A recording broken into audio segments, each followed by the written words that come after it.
नमस्कार मित्रांनो, the Pishor farmer YouTube चॅनलवरती आपल्या सर्वांचे स्वागत आहे। तर मित्रांनो, हे ड्रिपर तर तुम्हाला माहितीच असेल, याच्यामध्ये काय असतं ते बघणार आपण आज। झूम कर ना।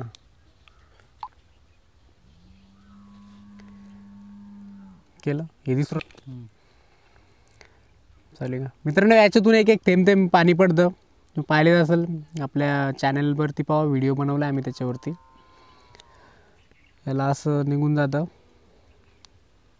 काही नाही एक। तर मित्रांनो, हे छिद्र आहे, याच्यातून आपलं पाणी नळीतून आतमध्ये येतं आणि हे फिल्टर आहे, साध्या भाषेत म्हणायला गेलं तर फिल्टर आहे। आणि याला प्रेशर कंट्रोल पण प्रेशर कंट्रोल करण्यासाठी टाकले गेले आतमध्ये। इथून पाणी राऊंड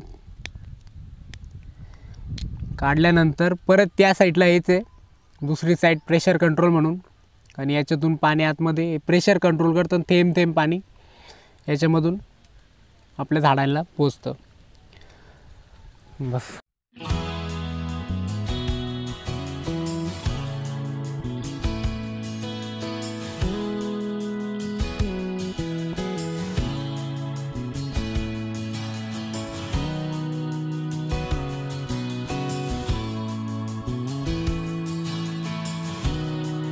तर मित्रांनो, तुम्हाला हा व्हिडिओ कसा वाटला कमेंटमध्ये नक्की सांगा। आणि तुम्ही या ड्रिपरचा यूज करता की नाही हे पण कमेंटमध्ये नक्की सांगा। आणि तुम्ही जर आपल्या चॅनलला नवीन असाल तर सबस्क्राईब करा।